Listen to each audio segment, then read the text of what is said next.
Alô, boa tarde. Isso, vai falando aí. Sempre é bom, né?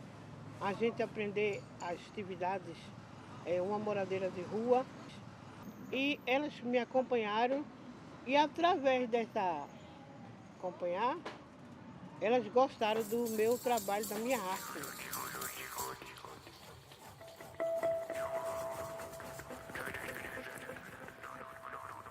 Se a gente chegar cedo, você vai ficar aqui dormindo, né? A gente chega cedo, mesmo que você esqueça, a gente vai pra cá.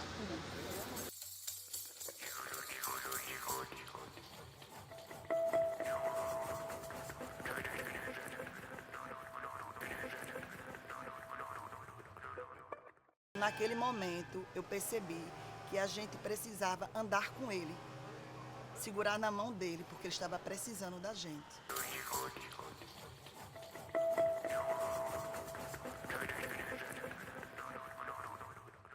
Trabalhar o consultório na rua, dentro do consultório na rua, ser profissional, agente social no consultório na rua, é ser agente social na vida de Edinalva. É ser agente social que um dia faltou na vida de Edinalva. Sabe, essa profissional que eu sou hoje. Se lá atrás eu tivesse encontrado, minha vida seria outra.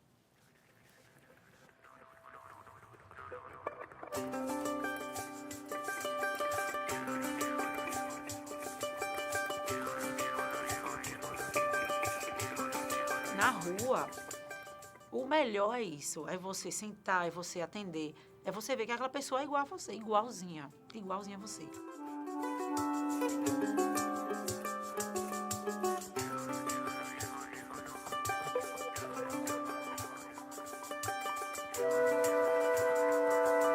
Bem, o consultório na rua, ele é um equipamento que, na minha cabeça, a primeira coisa que vem é acesso.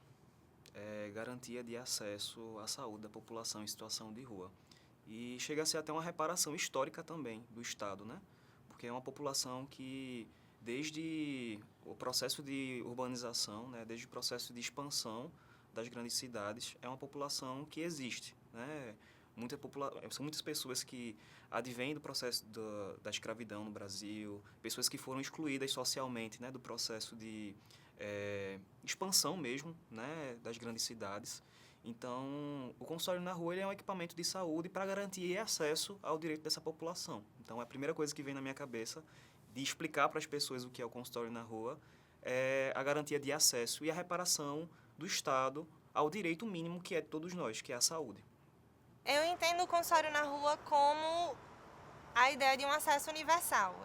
Então, eu explicaria que todo mundo tem direito à saúde, todo mundo tem direito a ser cuidado, e o consultório na rua é uma ferramenta que visa o cuidado das pessoas que estão em situação de rua.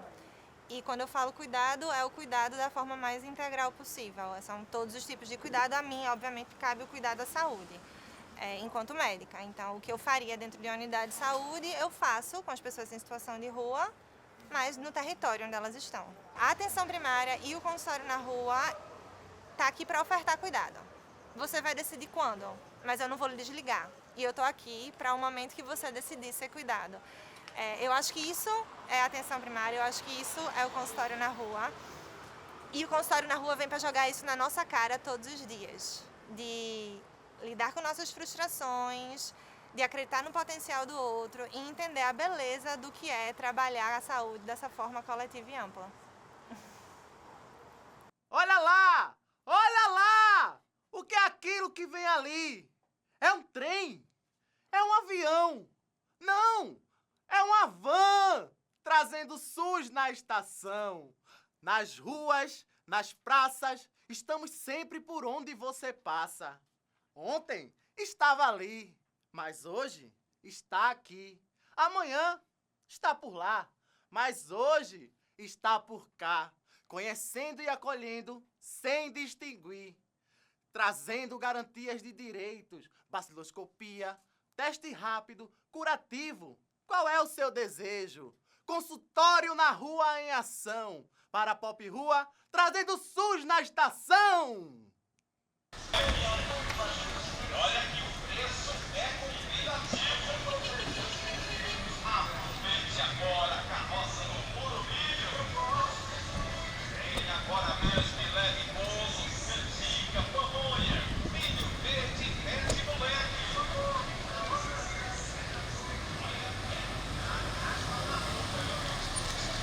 Hoje eu trabalho a minha história de vida. Eu sou alguém que tive 2 momentos da minha vida em situação de rua. O primeiro na minha primeira infância, onde eu vivi na antiga rodoviária do Recife com meu pai, 2 irmãs e um irmão meu, pois eu já ainda hoje eu venho de uma família bem desestruturada que eu tento cortar isso com meus filhos, a família a qual eu constituí. Mas, quando eu comecei a ver aquelas mulheres na cidade com suas crianças, muito me lembrou eu com meu pai alcoólatra, que eu tinha que mendigar junto com meus irmãos. Meu irmão mais novo tinha 8 meses de vida, pois eu era a mais velha, dentre os 4 que estavam na rua com meu pai alcoólatra, adoecido. E eu me vi trabalhando a minha vida. Ter que trabalhar,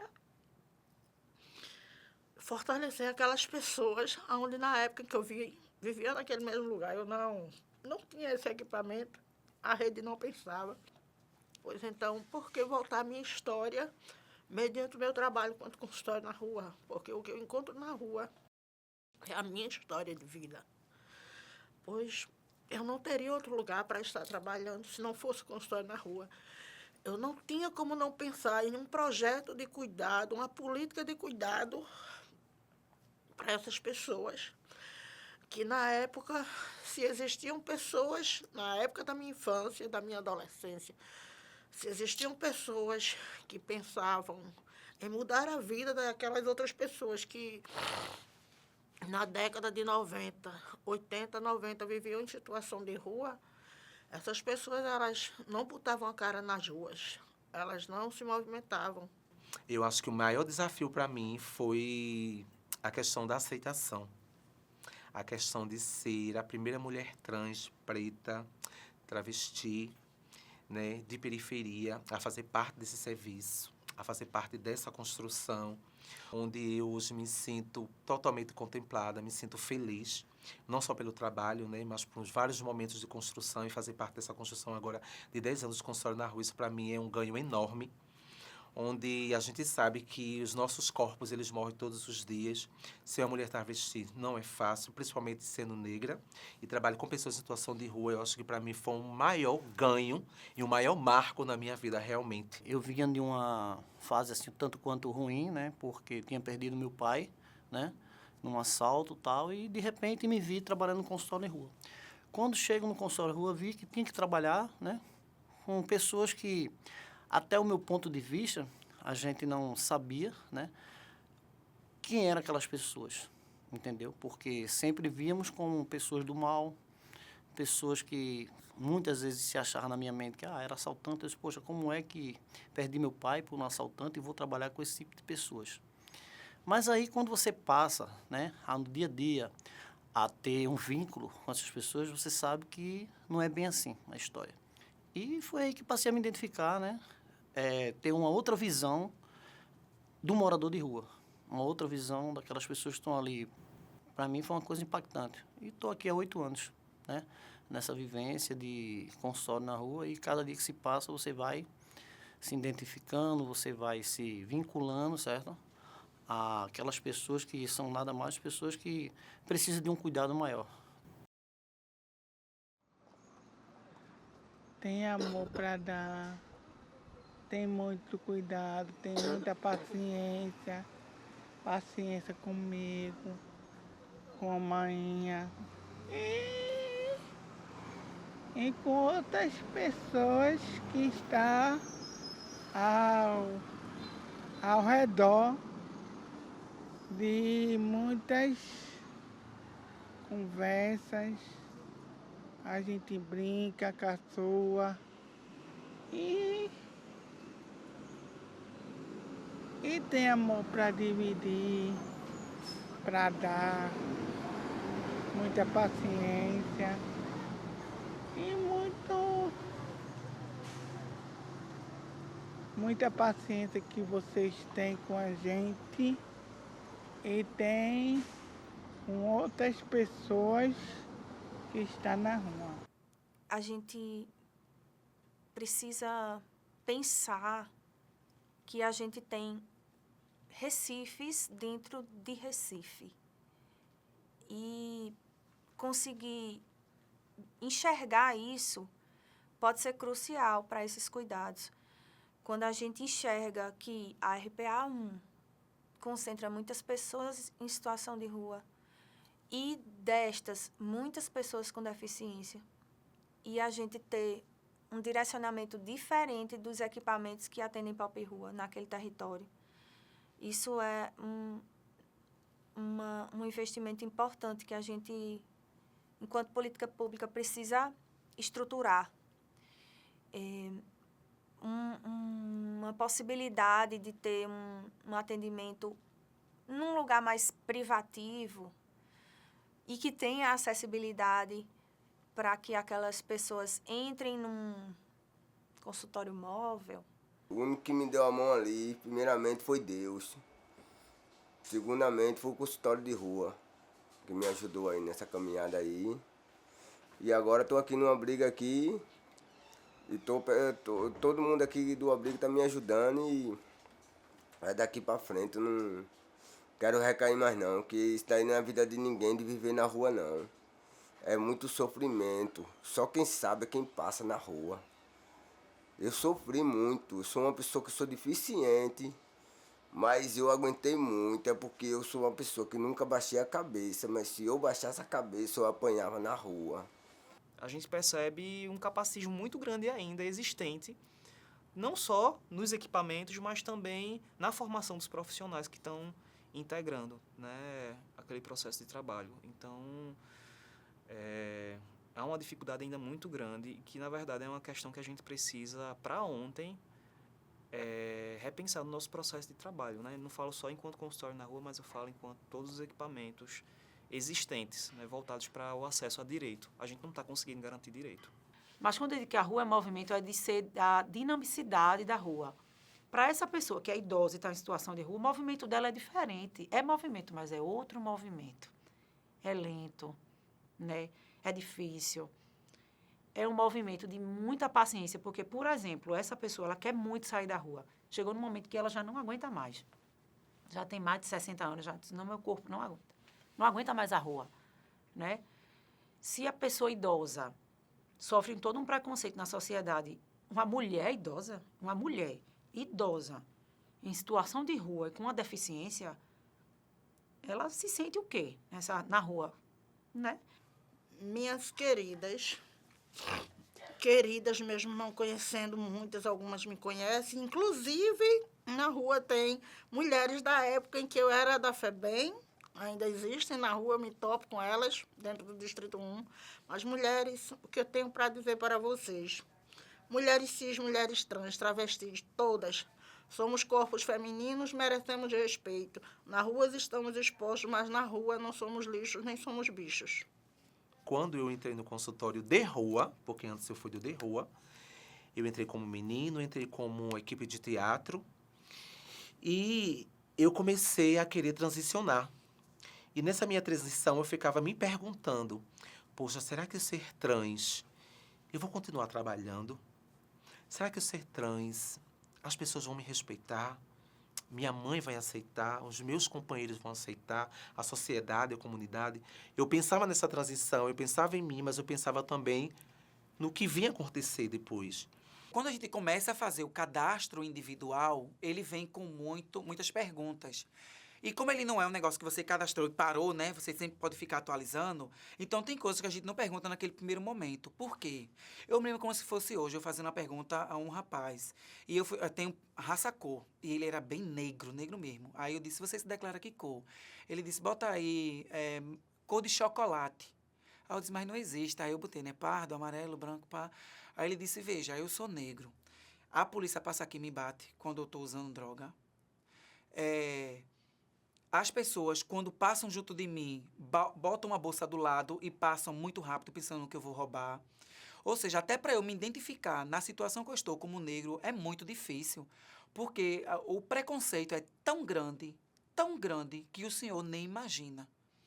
E aí a gente vai conversando, porque assim, é uma dor que ele sente, que quando passa, né, ele começa a compartilhar aquilo com a gente, e isso vai mexendo, porque mexe também em muitas histórias nossas. E a gente fica nesse tempo todinho, construindo esse vínculo e tentando trazer para ele uma outra possibilidade. E a gente vai o tempo todinho dizendo, mas vamos para tal canto, tu já fosse para esse espaço. Eu acho que assim, é o jeito da gente conversar, é o jeito de dar o bom dia. A pessoa confia tanto em você que às vezes você nem queria nem saber daquilo. Meu Deus, eu não queria nem saber disso. Ontem aconteceu isso. Ontem, exatamente. A gente foi pegar uma usuária nossa, era para fazer uma mamografia, e ela não queria ir, mandou embora, estava aborrecida. Eu sentei ao lado dela, comecei a conversar. Tudo bem, a senhora não vai, tá tudo certo, a gente vê outro dia. Não fosse a barra, nada. Se a senhora não quiser ir, a gente respeita, tá tudo certo, a gente vê outro momento. E ela só olhou para mim, segurou minha mão e disse, a única coisa que eu queria era morrer. E eu escutei aquilo assim. Eu nem queria, eu não estava, quase que eu dizia a ela assim, eu não estava nem preparada para ouvir isso hoje, eu não vim preparada para isso, sabe? E você escutar e... Eu não falei, porque eu não tinha o que falar, o que é que se fala para uma pessoa dessa? A única coisa que eu queria era morrer. Então, você vê a confiança da pessoa lhe dizer isso, né? Caramba, E depois disso, eu só escutei e segurei a mão dela e a gente ficou se olhando e eu fiquei sem saber o que dizer. Ela levantou, pegou a muleta e disse, bora fazer a mamografia. E foi pro carro e fez a mamografia. Eu nem estava esperando mais, sabe? É isso. Coisa que eu acho que só o consultório na rua faz a gente sentir. É um bate-papo para além do seu problema de saúde. Porque o uso do crack, às vezes, não é o mínimo daquele usuário. É tanta coisa que ele tem por debaixo daquela pedra, que eu gosto muito de uma frase de Antônio Nery, que ele diz que o crack tem para pessoas que o crack é a pedra que pulsa, é a pedra que dá vida. Porque a vida está tão ruim, que o único sentido que ele tem naquele momento é dar o teco dele e dar aquela viagem para poder suportar. E eu acho que é isso, essa construção de vínculo, e aí a gente precisa ter essa construção de vínculo, porque quando a gente constrói vínculo, a gente cria o cuidado duplo. Que a gente olha, assim, da equipe do consultório, são equipes que estão envolvidas em todos os espaços que tiver de articulação, que onde estão, se envolvem muito e que vão muito para além daquele modelo de saúde que a gente superou, mas que algumas pessoas sustentam, né? Então, estão querendo discutir modelo de cidade, modelo de ocupação de cidade, ou querendo discutir racismo institucional, gênero, e fazem isso de uma forma muito potente. Quando a gente fazia as estações SUS na rua, a gente fazia também para a população que não é só a população-chave da gente, que é a população em situação de rua. Muitas pessoas chegavam para a gente para perguntar o que é que estava sendo feito, se poderia participar também, né, do acesso à saúde que a gente estava promovendo aqui naquele espaço. E aí também se torna um espaço de educação em saúde. Porque para a população em situação de rua, a gente está fazendo a promoção, prevenção e recuperação da saúde e enfim, né, garantindo o mínimo de acesso a eles naquele território. Mas também a gente está fazendo uma ação pedagógica com a população, né, que a gente coloca como domiciliada, que é exatamente a gente levando para eles que a atenção básica existe, que a atenção básica não é só aquela unidade de saúde da família que está em 4 paredes, que a gente também está enxergando quem eles acreditam que estava invisível, que a gente também está dando acesso àquelas pessoas que não estavam tendo acesso. Quantas vezes a gente não escuta assim, isso é só para morador de rua, então eu que sou um cidadão, eu não tenho acesso. Aí você tem que respirar e lembrar a pessoa, se você tem acesso, o posto de saúde está aqui, você pode ir até o posto de saúde, você tem condições disso, sabe? Mas não é uma pessoa que está buscando o serviço, é alguém que está reclamando e que está questionando por que aquelas pessoas que são vistas como não pertencentes da sociedade, como não merecedoras de cuidado, né? O incômodo que isso causa nas pessoas. E aí você tem que agir como profissional, você respira e dar a resposta mais profissional que você tem, torcendo para que aquilo ali toque aquela pessoa também, sabe? Que ela consiga entender que a realidade dela é diferente, né? Eles sempre estão em desvantagem, é interessante, né? Quantas vezes a gente não escuta, se fosse eu que tivesse com qualquer coisa, já tinha morrido. Mas eles não morrem, não. como se eles não morressem por violência, como se eles não morressem por vulnerabilidade, como se a expectativa de vida deles fosse a mesma da gente, que a gente sabe que não é. Né? É bem difícil. Porque a sua cabeça você tem que botar para trabalhar. Não é só em rodas, não. E em qualquer coisa que você tiver, você tem que fazer a sua atividade. E graças a Deus, foi ali onde eu aprendi, foi na Praça do Diário, as meninas vendo e dizendo, eu quero um, eu quero duas, eu quero três. E graças a Deus a minha cabeça botou para funcionar. O meu consultório na rua foi bem, porque vocês prestaram serviço, chegaram até a mim e perguntaram se eu podia fazer isso e podia me ajudar. E até hoje ainda estão me ajudando, mas sempre tem algum companheiro, não se sinta só morador de rua. Vai chegar uma pessoa para lhe ajudar e lhe acompanhar. E sou grata ao Senhor. E quando elas não vêm, eu fico pensando, será que elas não vêm? Foi que houve. Fico preocupada, porque foi um acompanhamento legal e muito gratificante. E me senti bem, estou me sentindo e elas nunca deixam de vir me atender, porque se ela não me atender, eu vou a ela perguntar por que ela não vem. E obrigado. Deus que te abençoe todas elas. É uma equipe que você sabe que pode contar. Então, aqui na assistência, ou no Centro Pop, ou no SEAS, ou no CREAS, são serviços que você sabe que, tipo, o território que tem o consultório na rua, a pessoa chega a dar uma aliviada, porque sabe que aquele usuário vai poder ter aquele olhar. Que os usuários que estão em outros territórios, infelizmente, ainda enfrentam todos os obstáculos de chegarem sozinhos no serviço de saúde, sem orientação ou sem aquela mediação temporária, sabe? Eu acho que o primeiro passo é perguntar como você se chama. Eu falo isso não só para mim, eu falo para isso para toda a população. Porque hoje a população LGBT está aumentando mais ainda. Hoje, quantas e quantas trans não estão em situação de rua? Quantas e quantas trans não estão justamente sendo dependentes de químicas por várias situações, pela questão da aceitação, pela questão da família, porque a base é justamente a família. Quando a gente é aceita, quando a gente é ouvida, quando a gente é acolhida. Então, eu acho que isso aí reverbera também para as pessoas que estão em situação de rua, de perguntar como elas querem ser chamada, né? E existem algumas faltas de respeito ainda de dizer, sempre está chamando o corpo feminino e está chamando de ele. Sempre ele, sempre ele. E que isso já até aconteceu comigo. E acontece comigo também. Né? Essas violências, não sei se fazem por ser desentendidos, não sei se fazem realmente porque quer, não sei se faz ainda porque não aceita ou não acolhe, enfim, não sei. Mas eu não tenho que está ensinando a ninguém a ter que ser tratada como ela. Né? Acho que as pessoas, automaticamente, elas têm que se perceber e ver que não só a mim, como a outras pessoas também, que é um corpo trans, deve respeito. Né? Deve ser respeito, perguntar como você deve ser chamado, como você quer ser tratado, porque aí eu tenho o direito de fala e eu tenho também o dever de escutar como essa pessoa quer ser respeitada. Então, acho que o consultório na rua tem muito, muito a contribuir.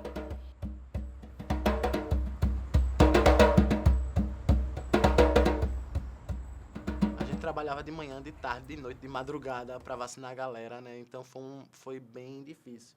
Foi bem tromba mesmo, né? Fora isso, vinha a questão da alimentação. Como a comida era centralizada, né, no restaurante popular, como fazer para descentralizar essa comida? E só existia um restaurante popular no centro. Né? E como fazer para descentralizar isso? Né? Então, o consultório na rua, mais uma vez, teve a brilhante ideia de vamos descentralizar, a gente dá todo o apoio, a gente tem carro, a gente leva para a galera está com fome, vamos levar comida para a galera. Se vocês garantirem a comida, falando para os outros equipamentos, né, da assistência, se vocês garantirem a comida, a gente garante o traslado, o transporte. Então, saiu um Recife todinho inteiro levando comida para o pessoal que estava com fome, né? Então, era pouco, mas era coisa que era gratificante. Né? Cenário de guerra realmente total na pandemia. Porque era no momento que todo mundo estava isolado. Todo mundo estava em casa, né? Passava em todo lugar. Fica em casa, fica em casa, fica em casa. Como é que você vai ficar em casa se você não tem casa? Como é que você vai ficar em casa? Que casa? Né? Se a rua é a casa, né? Que já não tem proteção. Então, assim, Foi muito gratificante também, porque eles acolheram a gente demais. Demais, demais, assim. Mais do que nunca. A rua, ela sempre acolhe, mas eu acho que acolheu mais do que nunca, assim. Porque eles ficaram dizendo, poxa, as pessoas que estavam em situação de rua disseram, poxa, vocês estão aqui com a gente, sabe? E vocês vieram, porque ninguém quer saber da gente, mas a gente estava ali. E foi muito gratificante, assim, estar com eles. Muita gente não queria se vacinar. Muita gente não acreditava na Covid, né? Não acreditava na pandemia. Ou então dizia, muita gente também não se importava, não queria se vacinar, dizia, o que é que tem morrer? Eu já estou morto há muito tempo mesmo, já estou aqui há muito tempo, ninguém me vê. Não faz diferença se eu morrer, ninguém quer saber de mim. Então, assim, vacinar na rua foi muito difícil, mas também muito gratificante. Conseguimos a vacina, vacinamos 90% da população em situação de rua, que isso foi... Porra, a gente se matou. Mas foi muito gratificante, muito... Até hoje eu tenho orgulho disso, né? Tati, Lília, Emerson, Marquesa, né, Nazaré, enfim, foi a galera, a Analice, foi a galera que segurou as pontas para garantir o mínimo para essa população e a gente conseguiu. Então, isso era o que motivava a gente a fazer, a trabalhar, tá aqui, no momento de guerra, a dizer, não vou. Se o pessoal não está indo para a rua, por que eu vou? E a gente não fez isso, né? A gente seguiu o caminho e foi, né? Então, minha entrada foi assim, foi na pandemia e segurando o barco que a gente segurou.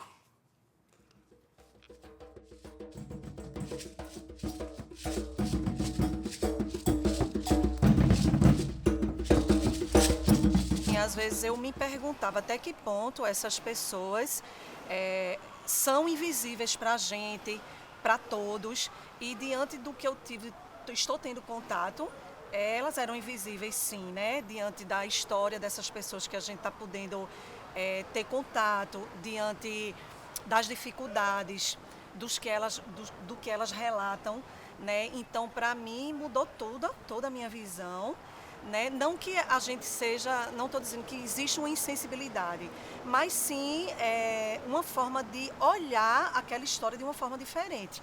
Que quando você escuta a história, as necessidades da pessoa, é que você passa a entender. Eu cheguei justamente no miudinho, como, não só eu, como toda a equipe, quem está chegando agora, sempre chegando no miudinho, e não tem receita pronta. A receita quem vai fazer somos nós, a receita quem constrói somos nós. Então, o primeiro contato é esse, é criar um vínculo com essa população, e desse vínculo a gente vai tendo um cuidado continuado. Que o consultório na rua, inicialmente, ele deveria ser um equipamento transitório, mas eu acho que isso vai demorar muito tempo para que isso aconteça, né? Para que a gente seja transitório e deixe de existir e todas as equipes atendam a população em situação de rua, porque é assim que é institucionalizado na política. Pode ser que chegue um dia a gente não precisa existir mais. Eu acho que a gente precisa estar atento nessa questão de não especializar muito e a gente perder o que a gente conseguiu garantir, principalmente nessas aberturas, nesses espaços, que é onde essa galera fica. Às vezes a gente se sente como o próprio morador de rua, excluído e rejeitado, um incômodo, né? Porque a gente está tentando acessar o serviço e aquele serviço não quer que a gente esteja lá naquele horário, não quer que a gente leve o usuário sujo, não quer que a gente leve uma pessoa estranha, né? E eles já têm uma barreira grande, né? Eu acredito que um dia elas não vão precisar da gente, sabe? E isso vai ser massa. Eu não acho ruim, não. Eu não vou dizer, estou desempregada, jamais. Eu quero muito e eu acho massa quando o usuário vai sozinho. E disse, eu fui. E você me orientou que com o meu SUS, mesmo sem documento, eu posso ser atendido. Massa. Então, assim, eu acho que a caminhada é muito longa, mas eu acho que é de muita esperança. Eu acredito muito que a gente tem muito para contribuir ainda com o consultório na rua. Mas muito mesmo, sabe? E a gente precisa incomodar muito, mas é um incômodo bom. É o incômodo do bem, eu digo que é um incômodo do bem. Sabe? De chamar, de acordar, dizer, ó, galera, a gente tá aqui, a rua tá aqui também, né? E essas pessoas precisam. Aí se o governo também tirasse o pessoal da rua, desse uma casinha, era bom também, né? Era uma construção melhor, né? Principalmente para os deficientes, né? Desse essa ajuda, uma condição melhor, ter uma casa ali, ó, vou te organizar. Esse aí já era o primeiro passo para a pessoa na vida, né? Eu já ouvi isso de alguém de dizer para mim que esse lugar não me pertence, que não é para eu estar aqui, que eu não sou uma profissional adequada para esse serviço. E eu quero dizer a essa pessoa e dizer para todos que eu sou capaz, sim, que eu mereço estar aqui, sim, e que eu estou aqui, sim, por mérito meu. Então é sobre isso. Dizer que hoje eu estou aqui, sou essa mulher que eu sou, estou aqui empoderada, estou aprendendo mais e mais, e disso aqui para mais, mais e mais. Claro que sim. Com o meu tempo, com o meu espaço, sem querer ultrapassar o limite de ninguém, sem querer ser mais ou menos. Mas que aqui é o meu lugar e que eu mereço estar aqui e que eu devo estar aqui, eu estou aqui. Obrigada. O movimento da população em situação de rua tem sempre essa máxima. Em todos os lugares onde eles vão, eles falam isso. Nada sobre nós sem nós. Eu quero dizer que a gente está com vocês, nós estamos ouvindo vocês e fazendo uma política de saúde mais equânime, mais justa, que alcance a todos vocês. Nunca vamos desistir de vocês. Nunca vamos desistir. Estamos juntos e misturados. E é sobre isso.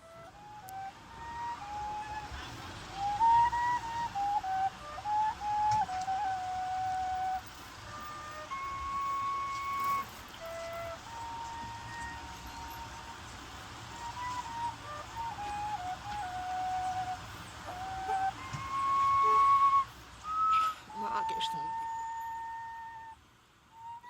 de romance, não é uma questão de que trabalhar no consultório na rua é maravilhoso, é bonito. Não. Mas é prazeroso você trabalhar a dor do outro. Porque você sentindo a dor do outro, você consegue não só se fortalecer, como fortalecer o outro também.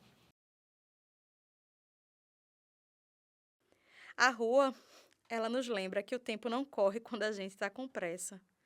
Que o remédio não serve sozinho, sem escuta nem afeto. Que ele não é nem usado se a gente não se permite emprestar nosso tempo, nosso corpo, nosso compromisso. Somos tão pequenos. Precisamos que essa luta ela seja coletiva, que ela seja da sociedade, que ela seja das políticas num nível que é muito maior que a gente. Que seja feita com financiamento, que seja feita com moradia. Mas hoje, eu queria falar disso, desse contato que também é coletivo. Dessas equipes dentro das políticas públicas que caminham procurando frestas, que trabalham com afeto, que entendem que o tempo às vezes precisa correr devagarinho. Nem sempre conseguimos. E vou te dizer uma coisa, nunca é fácil. Mas fico grata pela companhia, fico grata pela insistência. Eu tenho orgulho dessa equipe e de todas as outras que lutam diariamente e no miudinho por vidas com mais dignidade. A todo mundo que se permite afetar, que o cuidado seja sempre circular.